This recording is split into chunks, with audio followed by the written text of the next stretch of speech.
리더라는 자리는 많은 사람들에게 건의와 자신감의 상징처럼 보입니다. 사람들을 이끌고 중요한 결정을 내리고 조직의 성과를 책임지는 모습은 마치 흔들림 없는 산처럼 단단해 보이죠. 그러나 막상 그 자리에 서본 사람만이 압니다. 그 무게 뒤에는 크고 작은 불안이 끊임없이 출렁이고 있다는 사실을요.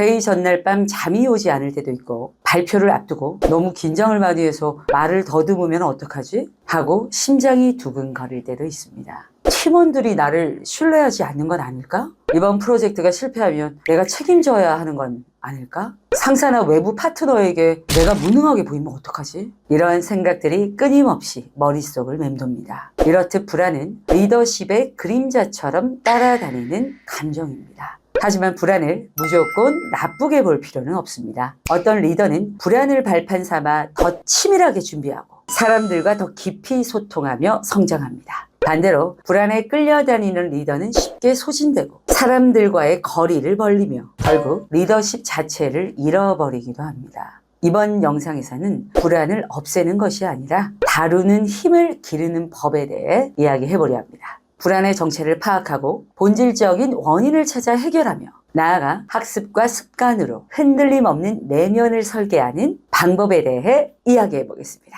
민지 나이스. 첫 번째는 불안의 정체를 객관적으로 파악하는 것입니다. 불안을 관리하기 위해 가장 먼저 해야 할 일은 정체 파악입니다. 우리는 흔히 불안을 하나의 덩어리로만 인식을 합니다. 하지만 실제로 들여다보면 불안은 여러 요인이 얽히고 설켜 생깁니다. 리더들이 흔히 겪는 불안의 근원은 세 가지로 요약할 수 있습니다. 첫 번째, 성과 압박입니다. 이번 분기에 성과를 내지 못하면 어떡하지? 리더는 개인이 아니라 조직 전체의 결과를 책임져야 합니다. 성과 목표는 늘 높게 설정되며 달성하지 못했을 때의 책임은 리더가 고스란히 짊어집니다. 이 부담감은 늘 배경음처럼 깔려 있어 리더의 마음을 무겁게 만듭니다. 둘째, 책임의 무게입니다. 조직은 리더 결정 하나에 따라 크게 흔들릴 수 있습니다. 작은 선택이라고 생각했던 것이 의외로 큰 파급력을 일으키기도 하고 예상치 못한 결과가 팀의 사기를 좌우하기도 합니다. 이처럼 내 선택이 곧 조직의 운명과 연결된다는 사실은 리더에게 늘 긴장을 안겨줍니다. 세 번째는 관계의 긴장입니다. 성과와 책임만큼 힘든 것이 인간관계입니다.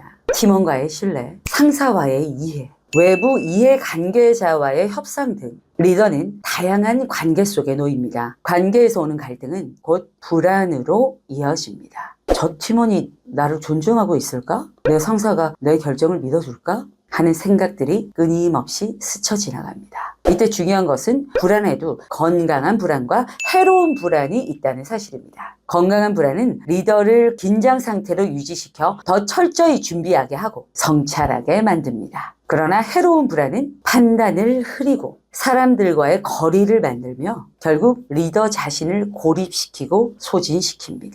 따라서 불안이 느껴질 때 먼저 해야 할 일은 내가 지금 느끼는 불안이 건강한 긴장감인지 아니면 나를 갉아먹는 해로운 불안인지 구분하는 것입니다. 이 작은 구분이 리더십의 방향을 완전히 바꿉니다. 두 번째, 불안을 찾아내고 본질을 해결하기입니다. 많은 리더들이 불안을 단순히 감정의 문제로만 여깁니다. 그래서 불안을 억누르려 하거나 그냥 참고 넘기려 합니다. 그러나 불안은 억누른다고 사라지지 않습니다. 오히려 반복적으로 모습을 바꾸어 나타납니다. 불안을 근본적으로 다루려면 감정 뒤에 숨어있는 구조적 원인을 찾아야 합니다. 이때 유용한 도구가 OY 질문법입니다. 예를 들어 한 리더가 이렇게 말합니다. 회의만 하면 불안합니다. 여기서부터 5번의 왜를 던져보겠습니다.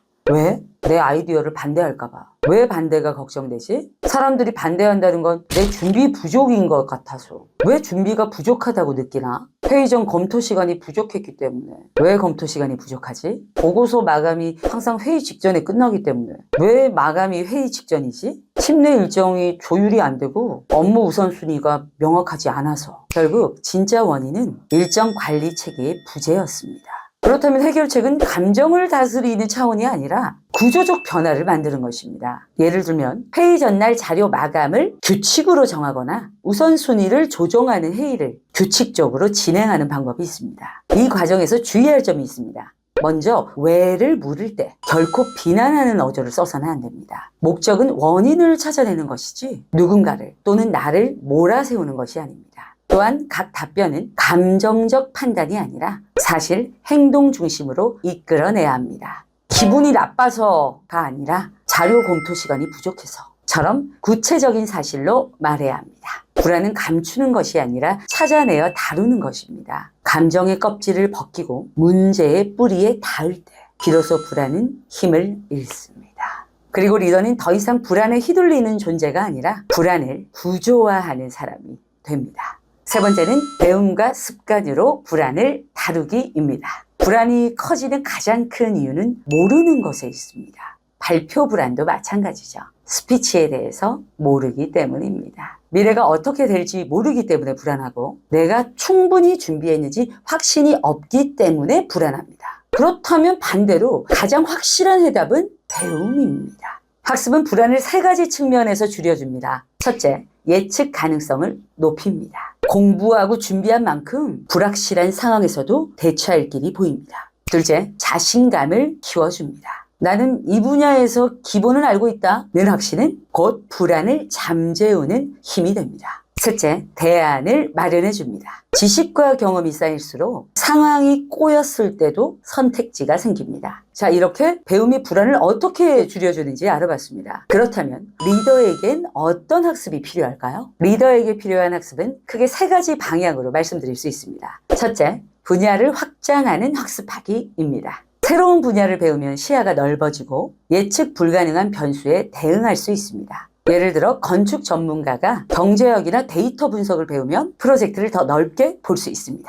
둘째, 깊이 있게 학습하기입니다. 특정 분야의 전문성을 깊이 있게 다지면 자신감이 커집니다. 깊이가 있을 때 사람들은 리더의 결정을 신뢰합니다. 셋째, 관계 안에서 학습하기입니다. 혼자 배우는 것이 아니라 멘토와 동료로부터 피드백을 받고 대화 속에서 통찰을 얻는 과정입니다. 이는 리더에게 심리적 안정감을 줍니다. 그리고 학습만큼 중요한 것이 일상 습관입니다. 불안은 하루아침에 사라지지 않습니다. 그러나 작은 루틴을 통해 서서히 약해질 수 있습니다.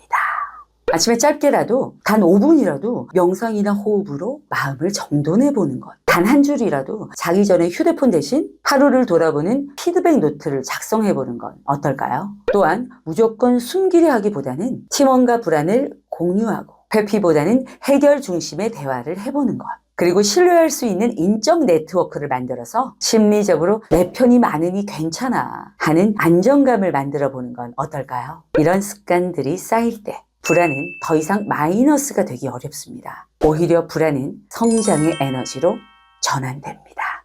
인생이 변하는 스피치, 민지, 나이스. 리더라고 해서 늘 완벽해야 하는 것은 아닙니다. 리더도 사람이고 리더도 불안을 느낍니다. 오히려 불안을 인정하는 순간 리더십은 더 진실해집니다. 중요한 것은 불안을 없애려고 애쓰는 것이 아니라 다루는 법을 배우는 것입니다. 불안은 사라지지 않습니다. 인간이라면 누구나 가지고 있는 감정 중에 하나입니다. 하지만 그것을 다루는 힘을 갖추면 불안은 더 이상 리더십의 적이 되지 않고 오히려 리더를 단단히 세워주는 자원이 됩니다. 불안을 감추지 말고 마주해보세요. 배움과 습관으로 내면을 설계해보세요. 흔들림 없는 리더는 불안이 없는 사람이 아니라 불안을 다룰 줄 아는 사람입니다. 불안을 피하지 않고 직시해서 더 나은 나를 만들어 가시는 여러분을, 리더님들을 응원합니다. 다음에 더 좋은 내용을 함께 하겠습니다. 오케이, 나이스 최고.